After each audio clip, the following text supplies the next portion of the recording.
hidup di Indonesia kok gini-gini amat sih gitu loh ya. Tapi baik lagi, kalau ditanya apakah beneran mau kabur, maunya mungkin mau Mas. Tapi apakah bisa kabur, itu dua yang berbeda. Nah, anak muda itu concern apa toh Mas?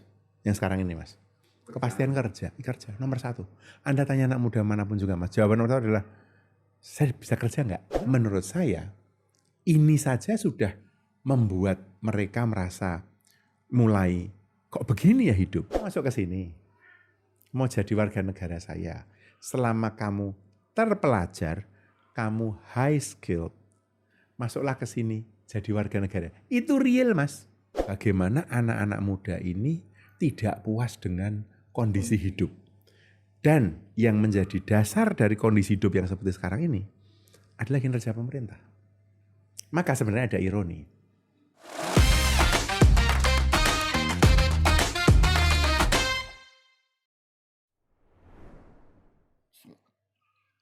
Salam Pancasila.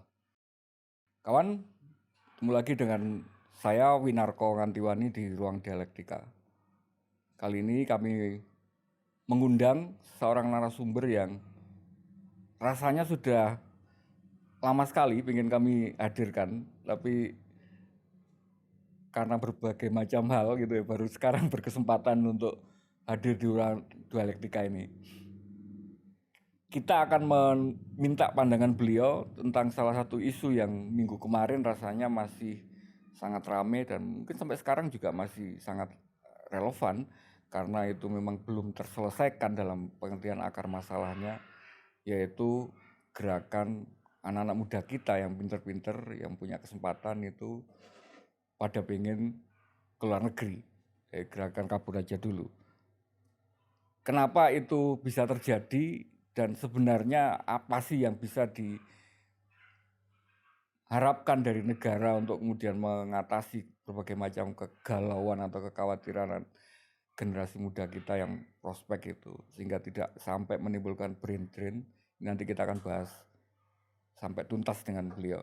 Kita juga mungkin berharap banyak nanti insight-insightnya karena beliau juga cukup lama berkarir di luar negeri juga gitu, di salah satu negara yang rasanya juga menjadi negara tujuan utama kalau ngomong tentang keinginan untuk pindah ke luar negeri. Tanpa banyak kata, kita sambut di Ruang Dialektika Bung Yanuar Nugroho, PhD. Salam Pancasila, Bung. Salam Pancasila, Mas Matur suwun Win. sudah mau datang ke sini. Sami-sami, terima kasih sudah diundang. Mohon maaf baru bisa memenuhi undangan. Iya, karena banyak sekali sebenarnya isu-isu yang kemarin itu mungkin sangat relevan gitu ya, tapi karena mungkin timingnya agak nggak pas. Kami itu waktu 100 hari itu pengen sekali sebenarnya ngundang. Karena kemudian berharap pengalamannya selama 100 hari membersamai Jokowi dulu bisa diserkan gitu ya. Lo kan sudah saya tulis Mas di koran. Ya beda lah. Dengan cerita langsung gitu kan beda gitu. Nah tapi juga yang ini kan juga sepertinya Bung Yanuar juga salah satu tokoh yang cukup concern gitu ya. Saya lihat cuitannya di X itu juga sangat banyak menyinggung masalah ini, sehingga kami ingin tahu nanti kira-kira apa sih yang bisa kita lakukan gitu ya untuk kemudian jangan sampai kan ini gerakan yang sebenarnya bentuk bentuk kebuntuan akan kepedulian mereka ini kemudian menjadikan ya katakanlah kita mengalami brain drain tadi gitu.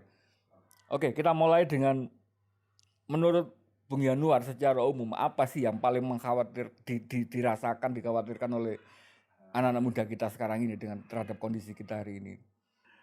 Mas Win, kalau tadi Mas Win memulai dengan yang gerakan kabur aja dulu, saya boleh nggak dari situ menjelaskannya?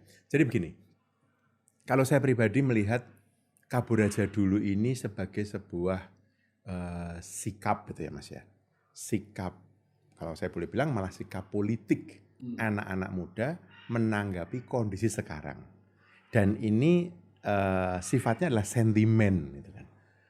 Mengapa saya bilang begitu? Belum tentu dijalankan juga Mas, dan nggak mudah juga toh untuk kabur itu.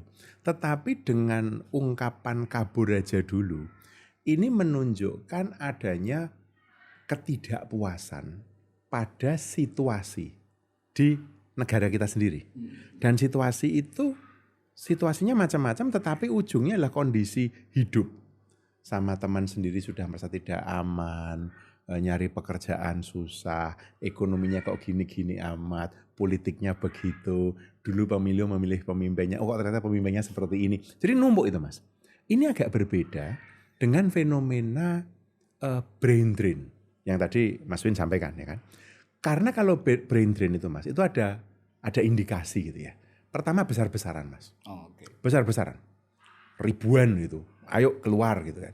Dan dan brain drain ini menyasar atau melibatkan mereka-mereka yang punya sumber daya intelektual, akademisi, peneliti begitu, sumber daya intelektual yang lumayan tinggi gitu. Maka disebut dengan brain drain. Karena kalau yang berangkat ke luar negeri adalah, mohon maaf ini tanpa bermaksud mendiskreditkan apapun juga Mas ya.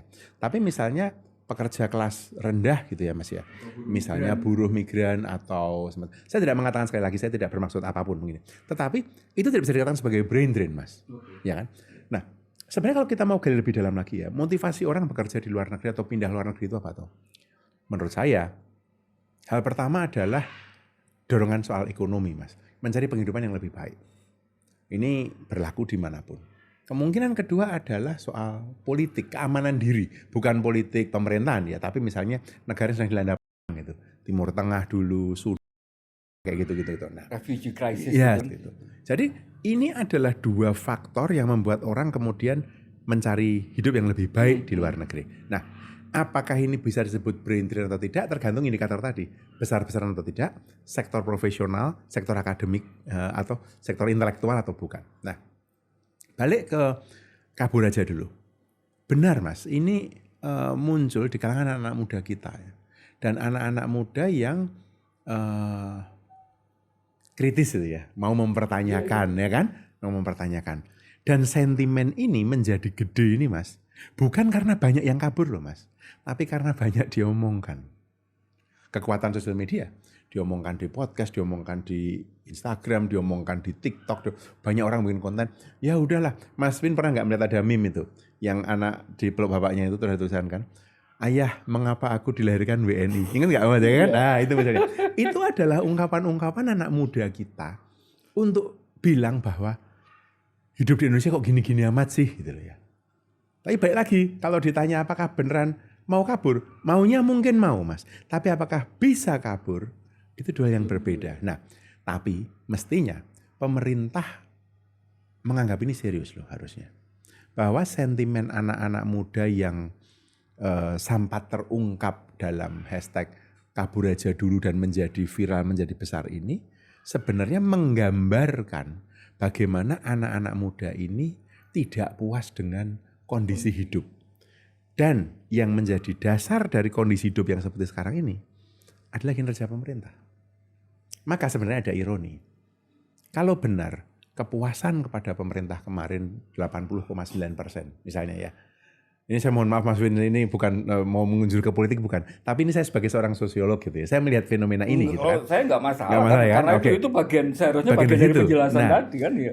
Karena itu kalau melihat bahwa 80,9% orang puas dengan pemerintah ini. Dan kalau kita kemudian melihat demografi yang mengatakan puas itu siapa, dan kalau saya tidak salah ingat, sebagian besar anak-anak muda juga. Kemudian anak muda yang sama mengatakan ayo kabur aja dulu. Ada sesuatu yang nggak nyambung ini. Ada sesuatu yang tidak ngeklik gitu ya Mas ya. Anak muda itu concern apa toh Mas? Yang sekarang ini Mas. Kepastian kerja nomor 1. Anda tanya anak muda manapun juga Mas, jawaban nomor 1 adalah saya bisa kerja nggak? Itu nomor 1 Mas ya. Baru yang lain-lainnya. Setelah bisa kerja dia baru mikir kemudian oh ya kalau gitu yang lain untuk menunjang ke sana gimana pendidikan, gimana penghidupan sekitar gimana, perlindungan sosial gimana. Tetapi nomor 1 anak muda itu. Dan yang kedua adalah merasa aman atau tidak, nyaman atau tidak hidup. Itu barangkali orang akan mengatakan kok berlebihan amat nyari keamanan kenyamanan. Loh kita udah 70 tahun lebih merdeka ya Mas, masa nggak boleh? Kita kan memang mestinya membangun ke sana. Iya. Jadi sekali lagi bagi saya ini mestinya pemerintah waspada ini. Sebelum kita ngomong tentang responnya pemerintah ya, nanti kita akan bahas sendiri. Coba kita perdalam kemudian faktor-faktornya yang menjadikan. Kalau itu kan bahasa, kalau bayangan saya, kalau tadi Bung Yanur bilangnya belum tentu mereka ini, tapi kan itu kan semacam desperate cry Oh gitu iya betul, kira-kira ya. desperate cry, betul Semacam itu bagus banget tuh istilahnya. semacam apa istilahnya ungkapan yang saking buntunya gitu ya. Saking Di sini buntunya. nggak tersedia. Mm-mm. Mereka kemudian membayangkan ya paling memungkinkan ya ke luar negeri. Nah, ini kan kemudian kalau kondisi Indonesia yang tidak baik-baik saja ini katakanlah 20 tahun terakhir kita juga ya so-so kayak gini aja gitu. Tapi kan tidak ada 20 tahun ke belakang kemarin pasca reformasi itu ada semacam gerakan yang semacam ini Oke. merasa tidak ada saking buntunya itu kemudian pilihannya oke kita ke ada fenomena buruh migran itu biasanya ada kantong-kantong daerah-daerah tertentu saja gitu. Iya betul, Tidak masyarakat perkotaan apalagi betul, masyarakat kelas menengah gitu ya. betul, Yang betul. ini kan kemudian hari ini baru terjadi gitu. Nah, apa Iya. yang kemudian terjadi 5 tahun terakhir atau hari ini yang kemudian itu tidak tertahankan lagi Iya, itu dibandingkan iya. dengan sebelum-sebelumnya. Kalau kita melihat tadi jangka waktu yang Mas Win sampaikan tadi ya, 20 tahun ke belakang anggaplah begitu itu ya. Lalu mengapa kok tahun-tahun ini kok seperti ini? Apa yang membedakan? Tentu ada dua faktor besar Mas yang mempengaruhi. Belum tentu membedakan respon tapi mempengaruhi. Pertama adalah teknologi. Kita makin terpapar dengan kondisi di luar Iya, iya, sana. iya. Jadi orang makin tahu ada apa. Itu yang nomor satu. Teknologi. Itu sekarang itu banyak konten kreator orang apa teman-teman yang diaspora itu Iya, kan iya. Dan ketika mereka ceritakan dengan anak-anak diaspora itu kerja di pabrik aja gitu ya sama-sama. atau mantan, saya ada beberapa di antara mereka itu kan mantan mahasiswa saya Mas. Ketika saya masih mengajar di Inggris tuh, mereka cerita, oh di sini begini hidupnya. Tentu saja yang di sini mendengar kayak gitu, kepengen toh, kok enak ya hidup di sana ya. Sementara di sini dikejar-kejar macam-macam, urusan pajak lah, urusan pungutan lah, nyari pekerjaan susah. Jadi orang merasa bahkan di luar negeri pun kerja kasar itu gampang loh ya. Misalnya kayak gitu ya kan Mas ya. Jadi teknologi khususnya media itu sangat mempengaruhi. Nomor satu. Nomor dua, menurut saya adalah dinamika ekonomi atau ekonomi politik. Tadi Mas Win menyebut angka 20 itu. Kalau saya perpanjang sedikit Mas, 30 kalau saya Mas. 30 tahun yang lalu atau 32 kalau sekarang tahun 2025, tahun 93. Indonesia itu sudah dinyatakan sebagai bukan negara miskin. Kita naik kelas dari negara miskin menjadi negara berpenghasilan menengah, ya kan? Menengah itu ya jenenge menengah ya Mas ya. Kaya enggak, miskin enggak, nanggung lah menengah. Dan kita pengen jadi negara kaya. Tapi dari tahun 93 Mas, sampai sekarang kita menengah terus. 30 tahun Mas, lebih terjebak di dalam apa yang disebut dengan middle income trap. Nah, nanggung terus itu kan enggak enak Mas. Ya toh, miskin enggak, kaya enggak, ya gitu-gitu aja terus. Jadi, dan ini bukan hanya pada masyarakat loh Mas, pada pemerintah juga. Menurut saya, rumusan Indonesia emas itu antara visi, cita-cita atau obsesi ya. Saya nggak terlalu, tetapi itu menunjukkan kita udah kelamaan ini jadi negara nanggung. Lah, itu negara loh, di anak-anaknya warganya sama Mas. Ketika mereka merasakan kok nggak ada kenaikan ya. Misalnya, dulu bapak saya terpaksa membanting tulang di desa atau dagang sana sini sehingga aku bisa sekolah gitu kan. Setelah saya bisa sekolah, hidup saya lebih baik. Kan orang merasa ada harapan. Sekarang mereka sudah sekolah, sudah mendapatkan pendidikan, tidak kalah sama orang tuanya. Beban hidupnya sama beratnya. Atau malah mungkin lebih berat. Pernah mendengar sandwich generation ya Mas ya? Yang kita katakan tanggungannya ke atas sama ke bawah. Iya benar. Dia nanggung hidupnya sendiri, keluarga muda begitu, profesional, suami istri mesti bekerja, menanggung anaknya, bapaknya sudah masuk usia mau pensiun atau usia pensiun, tidak merasa enak kalau membiarkan orang tuanya. Jadi kegencet Mas. Nah, menurut saya ini saja sudah membuat mereka merasa mulai kok begini ya hidup. Ditambah persoalan lain. Di kota-kota besar soal polusi, soal lingkungan. Mereka yang melek politik mulai tahu politiknya kok berantakan seperti ini, selintot sana, selintot sini. Mereka yang membaca lebih banyak mulai melihat bahwa, loh kenapa Indonesia mengambil pilihan ini, bukan pilihan yang itu. Mereka yang sudah penghasilannya di atas PTKP, pendapatan tidak kena pajak, bayar pajak merasa, aku bayar pajak tapi kok layanan hidupnya begini, layanan dasarnya begini. Itu menurut saya terakumulasi Mas. Ada hal yang sama 20 tahun yang lalu. Ya kan? Tapi ada hal yang berbeda, dan yang berbeda ini mengeskalasi, memperuncing, lalu kemudian kemarin gerakan itu muncul bagi saya. Ini gerakan ini munculnya di tagar, munculnya di media sosial, tapi ini serius. Ini mestinya kita kemudian jadi beneran mikir. Karena kalau saya ngikuti sekilas juga dalam proses tagar itu muncul, memang spektrumnya luas sekali kelompok yang tentu saja kelompok-kelompok yang berpendidikan tadi itu muncul kegelisahan itu karena kondisi perguruan tinggi kita macam-macam, faktor remunerasi, faktor insentif macam-macam yang tidak memungkinkan akademisi berkembang gitu ya. Itu yang mungkin awal-awalnya itu seperti itu banyak. Tapi kan kemudian masyarakat kelompok masyarakat yang lain yang itu mungkin bukan akademisi, ya profesional yang baru fresh graduate dan sebagainya.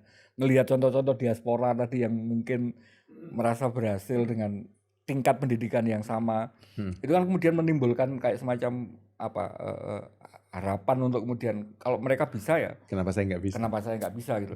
Nah itu kan kemudian yang justru dengan kondisi yang seperti itu mengkhawatirkan sekali kan kalau ngelihat bener-bener ketambahan lagi kalau yang melek politik loh, kalau di sini nggak ada orang dalam macam-macam. Iya pasti lebih gampang harusnya. Makanya, nah ini kan semakin spektrumnya ini semakin terbuka, itu kan semakin banyak yang jadi. Apalagi ada kabar terbaru kemarin Jepang katanya yang mereka memang secara ini surplus kebutuhan tenaga kerja muda karena mereka angkatan kerjanya sudah menua, katanya malah membuka. Iya. Oh itu nggak cuma Jepang Mas, Skandinavia juga. Jadi begini Mas, melihatnya begini. Kalau tadi Mas Win juga menyebut ya bagaimana kelompok-kelompok intelektual atau kelompok terdidik itu. Kan ceritanya itu begini Mas. Ketika kita mengirim banyak orang-orang Indonesia ya belajar studi S2 atau S3 di luar negeri, khususnya bidang STEM, Science, Technology, Engineering dan Matematika ya, Maths itu ya. Itu agak berbeda nasibnya dengan mereka di ilmu sosial Mas atau ekonomi. Yang ilmu sosial ekonomi pulang ke Indonesia pekerjaan relatif saya mengatakan mudah, relatif banyak gitu ya. Banyak kegiatan konsultannya lah. Banyak ya tahu Mas Win tahu lah. Bisa masuk ke lembaga pembangunan, bisa ke pemerintahan, bisa kemana-mana. Yang lulusan STEM ini kan mikirnya bisa masuk ke industri. Ternyata nggak segampang itu. Iya. Kalau mereka dosen atau akademisi, bahkan kadang-kadang nasibnya lebih ngenes. Bahasa Indonesianya apa ngenes dia? Lebih memprihatinkan. Karena pulang, bayangkan seorang S3 biologi molekuler. Pulang ke Indonesia, ke kampusnya. Belum tentu ada laboratorium itu. Ada pun bahannya beli sendiri katanya. Artinya, ini nggak bisa kita membicarakan soal si ilmuwan Indonesia yang mengambil studi di luar negeri, mau pulang, dia nggak punya lab, nggak punya tempat kerja. Anak pinter ini oleh kampus asalnya, yakin saya Mas, pasti pernah ditawari. Postdoktoral kah, mengerjakan apakah sepanjang kampusnya apa sumber daya. Saya bisa ngomong begini Mas, saya tinggal di Inggris 12 tahun Mas, saya dulu dosen di sana. Jadi ketika saya belum pulang, sebelum saya pulang ke Indonesia, tapi saya mau cerita bahwa kalau saya punya mahasiswa yang pinter, ini intuitif Mas, saya akan nanya ke dia, kamu mau pulang habis ini? Kamu beneran mau pulang? Kamu mau nggak? Kalau kamu tambah tinggal di Inggris, waktu saya di Manchester Mas ya, kamu tinggal aja di Manchester tambah setahun, ambil postdoc. Mas, itu bukan upaya negara seperti Inggris misalnya gitu. Untuk menahan orang tidak. Itu intuitif. Karena ilmu kan berkembang Mas. Ilmu itu berkembang, butuh orang untuk mengembangkan ilmu. Nah, jadi apakah iya kalau ada seorang cendekia muda Indonesia selesai studi mendapatkan tawaran bekerja di luar negeri, itu kemudian kita mau mengatakan atau mau menyalahkan, kamu nggak cinta tanah air ini? Kan bukan sesederhana itu. Artinya ekosistem di Indonesia bekerja itu mesti disiapkan. Nah, itu yang awal kalau kita bicara yang intelektual ya atau akademisi atau akademia gitu ya atau peneliti. Sedangkan bagi mereka-mereka yang mengadu nasib karena soal ekonomi mencari pekerjaan, mereka bersaing kok Mas. Saya melihat orang-orang Indonesia itu nggak kalah. Banyak orang-orang Indonesia, profesional Indonesia yang bisa bekerja. Nah, fenomena tadi ini, Mas Win tadi nyebut satu hal yang tadi kan orang mungkin mulai mikir ini nggak cuma soal urusan perut ini nggak cuma soal urusan ekonomi, apalagi kalau orang sudah mulai melek politik gitu kan Mas. Ini pengamatan saya Mas, bisa jadi saya salah. Tetapi anak-anak muda ini yang punya potensi, ini menangkap sinyal kuat. Tadi Mas Win menyebut Jepang. Ada negara-negara dan tidak satu, tidak dua, tidak tiga. Ada cukup banyak negara yang mengalami apa yang disebut dengan aging society. Ya. Oke? Aging society ini adalah negara-negara yang kemudian jumlah penduduk usia produktifnya itu berkurang. Ya kan? Mereka menua gitu. Tapi negara kaya. Maka dulu Pak Khatib Basri pernah nulis di Kompas, saya ingat sekali tulisan itu adalah kita itu mestinya kaya dulu sebelum tua. Tapi kalau kita nggak segera, itu topik lain nanti Mas ya, topik kita ngomongin ya. Tapi kalau enggak kita akan nanti kita tua, kita miskin. Nah, negara tua ini karakteristiknya adalah masyarakatnya menua, nggak punya yang produktif, tapi mereka kaya. Maka Jepang, Skandinavia, Norway, Swedia, Denmark, Mas, mereka membuka dengan tangan terbuka. Kamu masuk ke sini, mau jadi warga negara saya. Selama kamu terpelajar, kamu high skill, masuklah ke sini jadi warga negara. Itu real, Mas. Nah, sekarang Anda lihat kan, di sana begitu, di sini orang Jawa bilang sumpek, Mas. Tumbuh ketemu tutup ya kan. Udah klop. Yang seperti ini. Supply dan demand-nya nyambung ya. Saya sendiri kan sekarang kan saya ada di LPDP Mas ya. Saya di Komite Review LPDP. Ketika kami memberikan beasiswa gitu ya, saya itu selalu agak nyatet gitu ya. Ini yang ke Skandinavia siapa? Ya. Karena kemungkinan orang-orang Indonesia yang pintar ditawari itu bukan kecil Mas. Dan sudah terjadi 1-2. Meskipun banyak yang memilih untuk pulang Indonesia ya. Bukan dari LPDP waktu itu, dari beasiswa yang lain itu ya. Mereka bahkan sekarang membuka beasiswa dari pemerintahnya sendiri di Skandinavia itu untuk merekrut orang-orang dengan syarat setelah kamu pulang, kamu bekerja dulu di sini. Kalau kamu memenuhi kriteria, semacam ikatan dinas gitu ya di sana. Pindah ke sana diberi duit, jadi warga negara Skandinavia itu diberi duit, punya anak mendapatkan insentif dan seterusnya. Nah sementara kita kan kondisi kita kayak gini. Itu loh Mas, itu yang membuat saya. Itu kan kemudian apa istilahnya menjadi lagi-lagi kekhawatirannya. Kalau seperti itu tidak ada penahannya katakanlah untuk kemarin dari gara-gara ngikutin itu tuh saya nemu satu data gini Bung. Kita itu tenaga kerja dari level soft skill-nya itu ramah itu ternyata laku loh di luar itu. Gimana ramah? Oh iya. Karakter kita yang ramah itu ternyata di lingkungan kerja nggak hanya di hospital, nggak hanya di hospitality ya. Kalau hospitality udah dari dulu katanya, kalau kapal pesiar itu misalnya banyak sekali yang awaknya dari. Tapi bahkan ketika misalnya kerjanya di pabrik, tapi karena punya karakter dari Indonesia yang ramah itu ternyata lebih gampang diterima daripada imigran-imigran dari negara lain misalnya gitu. Ya, betul. Nah, dengan informasi itu semakin meluas ke anak-anak muda kita yang juga tadi Bung sampaikan dengan medsos, mulai internet mereka informasi. Ini kan semakin lama lagi-lagi ya harapan untuk kemudian kita bisa meretain sumber daya yang baik ini kan semakin berat. Nah ini kaitannya nanti pertanyaannya kemudian responnya pemerintah gimana gitu. Iya. Yang pertama mesti kita sadari atau kita paham kondisi ini Mas adalah ini soal bahasa Inggrisnya itu livelihood. Bahasa Indonesia itu apa ya? Penghidupan. Bukan cuma hidup ya Mas ya, tapi penghidupan. Warga itu kan kompleks ya, warga negara itu. Tapi seringkali istilah warga negara itu ditempelkan hanya dalam relasi dengan pemerintah. Padahal warga negara itu adalah manusia-manusia real yang tinggal di negara tersebut. Mereka berperilaku sebagai makhluk ekonomi, sebagai makhluk sosial, sebagai makhluk budaya, sebagai makhluk politik, dan macam-macam. Dan kesatuan itu yang membentuk figur, bahasa Jawa bleger gitu ya, Mas Win, saya ini sebagai citizen, sebagai warga negara. Dalam relasi dengan pemerintah, sebenarnya titik yang paling membahayakan atau yang memprihatinkan adalah ketika seorang warga negara nggak lagi peduli. Terserahlah. Itu sebenarnya alert besar. Karena apapun yang terjadi pada negaranya, terserahlah. Gitu kan. Tahun 70 Mas, ada orang namanya Hirschman. Itu nulis buku judulnya Exit, Voice, and Loyalty. Exit, Voice, and Loyalty. Itu sebenarnya awalnya dulu itu untuk menjelaskan kondisi bisnis. Tapi kemudian dipakai untuk pemerintahan. Yaitu ketika pemerintahan membuat sebuah kebijakan, Kalau kebijakan itu nggak cocok, orang voice dulu. Ya, protes gitu. Protes. Oh ini nggak benar, ini begini. Kalau protes sudah nggak digubris atau nggak bisa protes, baru mereka exit. Exit itu artinya ya udahlah keluar aja dulu, kabur aja dulu, ini sedikit banyak ini exit. Ya. Tapi tetap loyal, aku orang sini, ya aku belum bisa protes, aku keluar dulu deh sampai nanti misalnya pemerintahan berganti.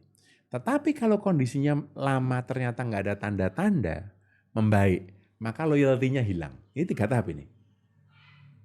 Judul bukunya Exit, Voice, and Loyalty, tapi urutannya adalah dari voice, exit, loyalty itu Mas. Nah, udah merasa nggak ada ikatan apa-apa ya. Tadi saya bilang, manusia itu, warga negara itu manusia yang adalah makhluk kompleks. Penghidupannya itu mestinya menjadi keprihatinan atau urusan negara. Saya kira negara tahu bahwa bagi anak-anak muda ini unemployment, pengangguran itu isu gede, menyiapkan lapangan pekerjaan. Kalau kita melihat pembangunan itu seperti lereng gunung gitu Mas. Ini ada hulu ada hilir kan. Hulunya ini selalu urusan manusia, selalu. Ini urusan pendidikan, kesehatan, perlindungan sosial, memastikan orang-orangnya itu potensinya itu diurus gitu Mas. Nah ini kita pemerintah mestinya melihat ini. Kalau orang sakit nggak susah berobat, pakai BPJS memang, tapi rujukan itu juga nggak dipersulit dari puskesmas ke rumah sakit daerah, terus dan seterusnya itu kan. Saya tinggal di Sleman kebetulan Mas, ada puskesmas dekat tempat saya, buka jam 7, jam 11 tutup. Nah terus gimana kayak gitu itu. Mestinya seperti itu, contoh-contoh itu kesehatan. Sakit dikasih ada jam kerja. Ada jam, ya kan. Nah sementara kami kan nggak bisa langsung ke rumah sakit karena butuh sistem rujukan yang pertama.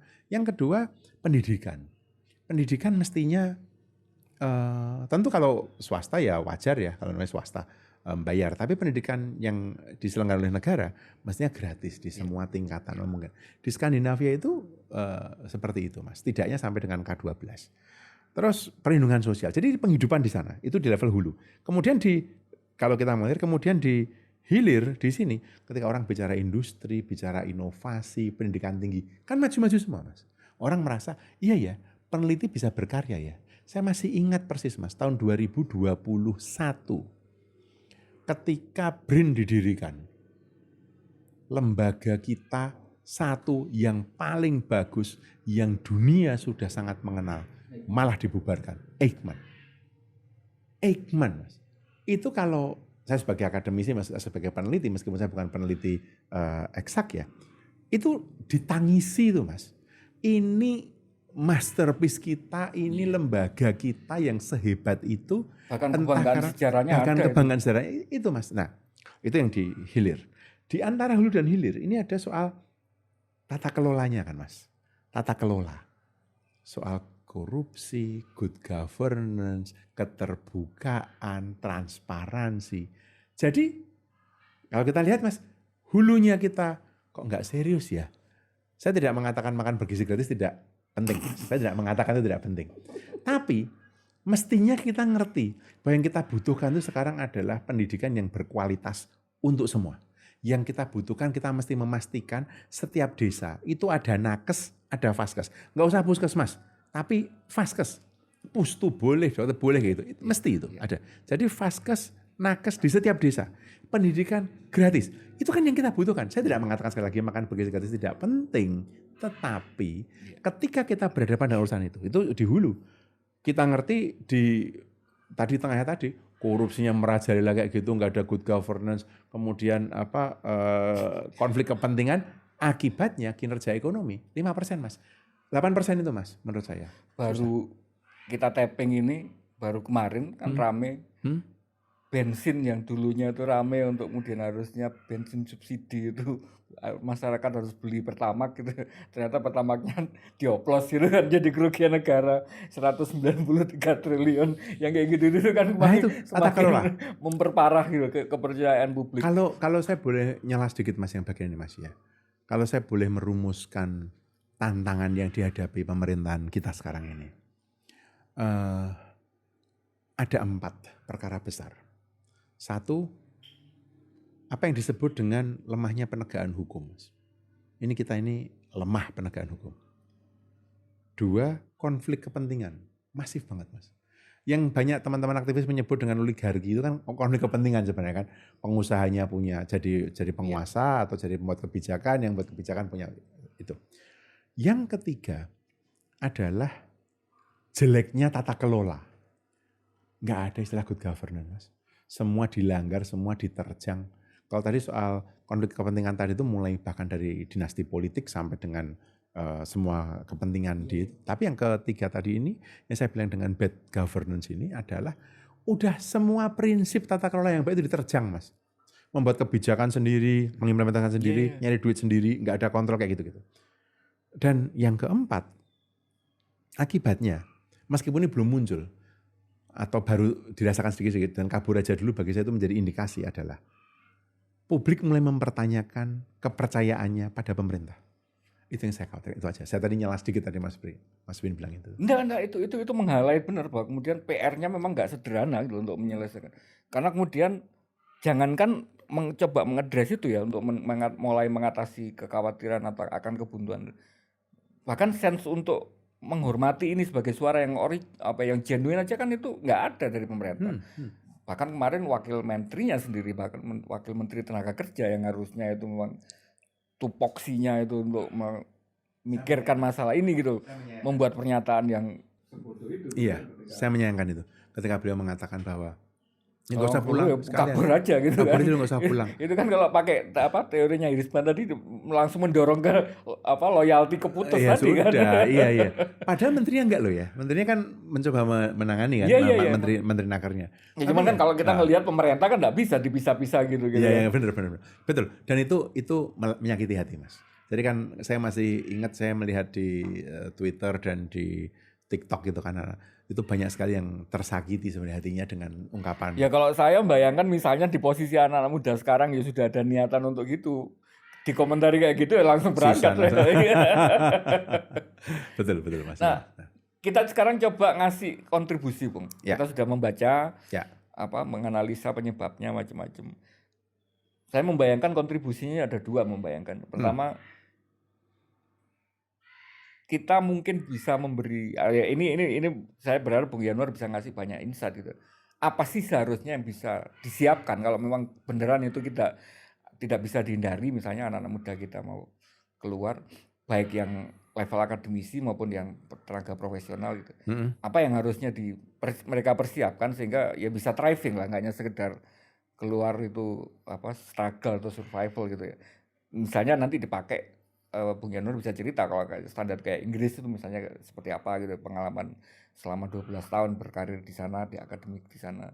Hal-hal apa yang harusnya itu kita dorongkan ke teman-teman ini untuk ini loh disiapkan dulu, jangan hanya emosionalnya gitu, tapi ada persiapan-persiapan baik psikis maupun maupun kemampuan gitu yang harus di. Ya. Gini Mas, kalau saya melihat pasar tenaga kerja dimanapun itu kan kompetitif ya Mas ya. Jadi kalau kita bisa masuk ke area-area atau sektor-sektor yang saingannya sedikit, itu kemungkinan kita mendapatkan pekerjaan, kemungkinan kita untuk mendapatkan penghidupan yang lebih baik itu lebih tinggi. Jadi sekali lagi tidak bermaksud mendiskreditkan apapun Mas, tetapi lebih baik kalau memang mau punya rencana atau keinginan untuk bekerja di luar negeri, menjadi skilled worker. Jadi menjadi pekerja dengan keterampilan. Misalnya mereka-mereka yang ada di bidang engineering itu dibutuhkan sekali. Negara kita juga butuh, itu kan sebenarnya dilema kemudian.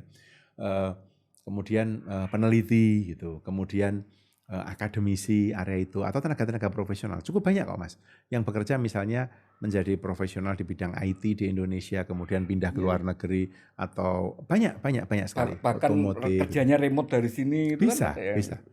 Yang seperti itu bisa. Nah artinya kalau memang dari sisi yang mau pindah ini atau yang bukan mau pindah ya tapi mau mencoba peruntungan bekerja di luar negeri ya disiapkan dirinya dengan baik gitu ya.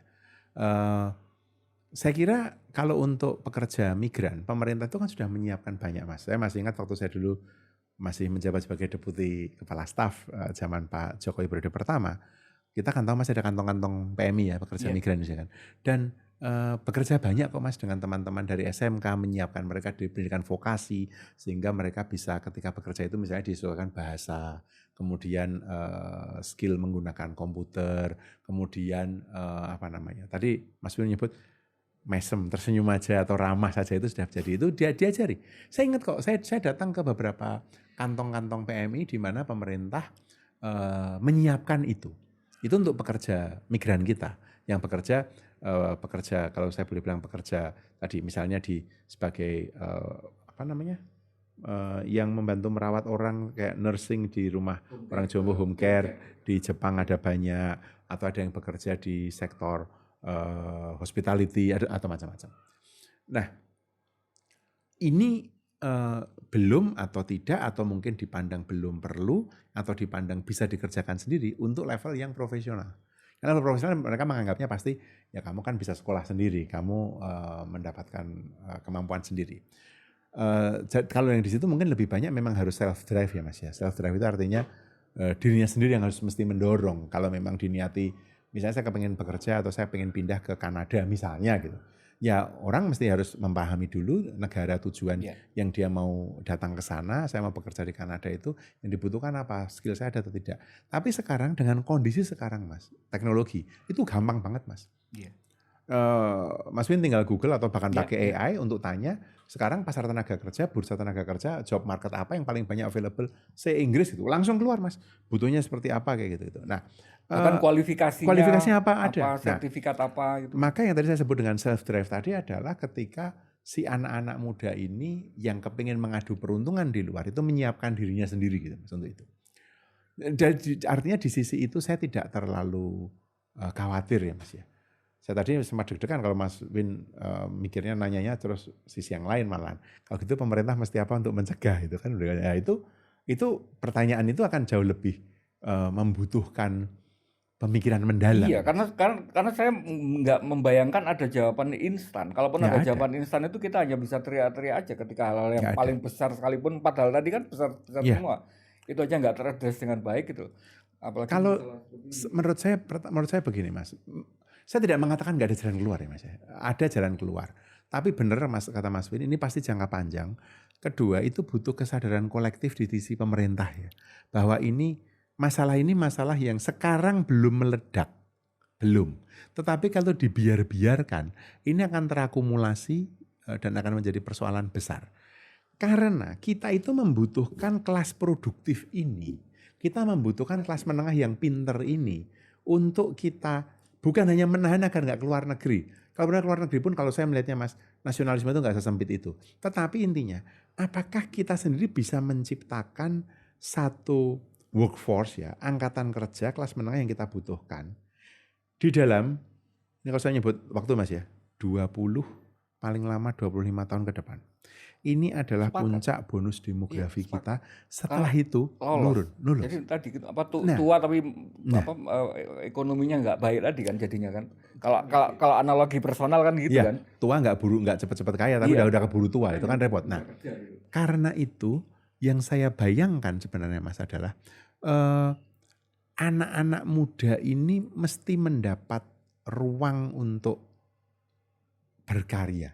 Sekali lagi, makan bergizi gratis itu penting. Tetapi kita juga perlu dan penting untuk memberi insentif ke UMKM. Memberi insentif kalau anak muda ini mau menjadi wirausaha. Memberikan mereka ruang untuk mengakses pasar. Memberikan mereka modal kerja. Ya kan Mas? Kemudian kampus-kampus diperbaiki. Artinya ujungnya adalah memberikan harapan bahwa penghidupan itu bisa lebih baik ke depan. Yang saya paling khawatir adalah kondisi sekarang, hari ini saat kita ngobrol ini Mas. Ada orang yang menangkap, enggak ini Indonesia akan tetap, yang kemarin demo itu, tetap gelap kayak gini. Ini yang harusnya kita hentikan. Masih ada loh Mas harapan Mas. Dan itu bukan tidak mungkin Mas.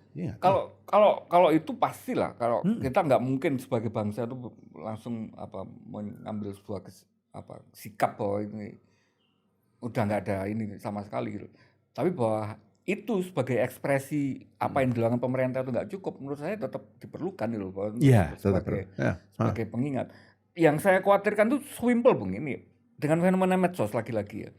Kemarin itu kan baru ngomong membesar isu itu, baru ngomong tentang kegelisahan dan keinginan keluar. Bayangan saya nanti kalau ini Terjadi. berlanjut ya, 1 bulan lagi itu nanti akan ada testimoni. Oh saya yang kemarin teriak-teriak itu, saya sudah di sini loh, saya Wah. sudah melakukan proses ini loh. Wah, itu jadi eskalasi tuh Mas. Ada semacam bentuk-bentuk konkret yang kemudian memfollow up itu, dan itu ketika itu terjadi ya, kalau istilah anak muda sekarang FOMO gitu kan ya, oh ternyata gampang toh, ternyata jalannya tersedia toh. Kalau yang kemarin cuma wacana, ternyata ini anak-anak ini ya kita sama-sama ininya bisa gitu. Nah ini kan kemudian nggak mungkin kita bisa hentikan kalau misalnya prosesnya seperti itu. Nah itu kan lagi-lagi kita kan berharap akan dari pemerintah untuk melakukan kesadaran itu. Lagi-lagi kan akhirnya ketemu sama menunggu Godot lagi gitu kan. Hal yang besar aja nggak dilakukan, apalagi yang seperti ini. Tapi kita karena waktunya terbatas, saya akan tutup dengan gini. Pertanyaan tentang tadi harapan tadi ya. Ini kita harapannya ngasih gambaran ke anak-anak muda. Sepengetahuan saya juga Bung Yanuar salah satu, kalau bahasa saya itu waskito ya, dalam bidang digital itu punya jagoan ke depan karena entah bacaan, entah penerawangan gitu ya. Berharapnya sih karena bacaan gitu kan, tapi punya waskito untuk sebenarnya kira-kira katakanlah 5 tahun ke depan gitu. Ada nggak sih yang itu kalau anak-anak muda itu kita serius, apapun pemerintah kondisinya, apapun kebijakan sebrengsek apapun, korupsi nggak terselesaikan macam-macam, tapi asalkan itu dilakukan, ini loh ada kok sebenarnya bidang-bidang pekerjaan yang tertopang oleh digital teknologi ini atau AI misalnya, yang itu kita tuh bisa lakukan, dan anak-anak muda tanpa harus kalian pergi keluar kan gitu kan. Ya. Ada nggak yang seperti itu? Saya optimis Mas, ada. Saya melihat dan mencermati dan sekarang sedang mendalami AI itu. Saya lupa kemarin yang nulis siapa ya. Ada yang menyingkat AI dengan bahasa Indonesia kan akal imitasi. Akal imitasi. Ya kan, AI itu. Saya itu dosen Mas. Ini saya cerita sedikit ya Mas. Saya itu dosen. Dulu ketika saya sebagai dosen terima paper yang bagus dari mahasiswa saya. Wow, saya seneng lah Mas. Wah, mahasiswaku pinter gitu kan ya. Sekarang ada AI itu. Banyak teman-teman saya dosen. Saya juga pernah begitu. Ketika terima paper, mikir. Gaya dewe apa diwangi AI? Ini bikin sendiri atau dibuat oleh AI gitu kan. Tapi saya tahu ini nggak bisa Mas. Dihentikan. Karena kalau dihentikan, si mahasiswanya akan makin cerdik menggunakan AI, nulis pertama nanti diedit begini, diparaphrase begini, begini itu kan. Tapi memang ada yang secara filosofis berubah. Relasi antara dosen mahasiswa yang harusnya adalah pendidik dan anak didik, itu berubah menjadi relasi antara yang itu berbahaya sekali. Maka sudah curiga plagiat gitu aja. Maka saya bilang kepada mahasiswa, daripada saya begitu, kalau kamu menggunakan AI, tak ajari cara menggunakan AI yang benar, yaitu bagaimana kamu membuat prompt, bagaimana kamu mendayagunakan. Misalnya Mas ya, ini bagi yang nanti yang dengerin ya, jangan dipakai ini untuk ini yang bilang Yanuar gitu ya, enggak. Tapi saya ajari misalnya, ada diminta membuat satu paper, Anda buat kerangka, Anda buat outline, Anda masukkan ke ChatGPT misalnya dan mengatakan, tolong buat paper sepanjang sekian ribu kata berdasarkan kerangka ini, referensinya disebut. Karena kalau Anda nggak menyebut referensi, ChatGPT itu ngawur, bikin sendiri kan. Setelah ChatGPT jadi papernya itu, jangan langsung dipakai, masukkan ke AI lain, namanya Quillbot misalnya. Oh enggak Mas, masuk kalau saya Mas, akademisi soalnya, masuk ke Quillbot. Di Quillbot diparafrase, dibuat lebih akademik, dibuat begini, lalu kemudian dibalik. Saya ajari mereka. Yang saya akan nilai adalah kemampuan intelektualmu. Kalau ini mata kuliahnya menulis ya jangan pakai AI. Saya akan bisa mudah mengetahui. Itu adalah Mas kata-kata tertentu yang kita membaca ini buatan AI itu. Maksud saya bilang kamu nggak usah bohong itu. Atau saya pakai prompt saya sendiri, saya bisa ngecek ke AI. Saya tanya apakah kamu yang bikin kamu did you write this itu ketahuan Mas. Tetapi AI ini membuka banyak sekali cakrawala Mas. Kita bisa bikin video lewat AI, ya kan? Pakai Eleven itu. Kita bisa bikin gambar, kita bisa meng-create banyak. Nah, yang saya mau bilang adalah, ada orang selalu mengatakan, kamu masa depanmu akan diambil alih oleh AI. Enggak. Masa depanmu bukan ditentukan oleh AI. Tapi masa depanmu akan dipengaruhi oleh orang yang bisa pakai AI. lebih baik dari kamu. Menurut saya Mas, 5 tahun ke depan, ini saat dimana teknologi ini berkembang akan sangat pesat, akan ada banyak terobosan. Sekarang orang sudah bisa membuat film tanpa bintang film, hanya dengan AI. Saya kemarin diajari satu orang teman saya, itu dari bukunya Clifford Geertz Mas. Dia meminta ChatGPT meringkas bukunya Clifford Geertz menjadi audio. Sehingga kemudian dia bisa mendengarkan, nggak cuma itu, dijadikan dialog, kayak dua orang sedang diskusi. Saya dengerin, di depan mata saya dia tunjukkan itu ke saya. Saya mikir, wah seperti ini. Artinya, kalau dulu saya memaksa mahasiswa saya belajar baca buku Clifford Geertz itu, akan beda dengan kalau saya bilang kan, ini ada dialog ya, dua orang sedang diskusi mengenai buku Clifford Geertz. Didengarkan sambil nyopir atau sambil jalan, itu sesuatu yang berbeda Mas. Nah, area ini luar biasa Mas. Ditambah dengan teknologi kedokteran dan kesehatan, genom selesai dipetakan, ditambah dengan teknologi material maju, ditambah dengan teknologi penginderaan, dan lain-lain. Dunia kita 5 tahun ke depan itu akan bergerak sangat pesat dalam bidang teknologi. Dan anak-anak muda kita itu nggak kalah. Yang saya malah khawatir malah pemerintahnya itu nanti. Jangan-jangan kalah cepat itu sama anak mudanya. Tapi Mas, itu menurut saya harapan yang kita bisa sematkan di pundak anak-anak muda, teman-teman kita, anak-anak muda kita. Mereka itu bisa loh Mas ada di depan sana. Sekali lagi syaratnya adalah beri ruang gitu ya. Jangan berekspresi lewat teknologi juga. Kalau kemarin ada pelukis nggak boleh ke galeri atau drama atau musik gitu. Masa teknologi mau digituin, jangan. Gitu Mas Bin.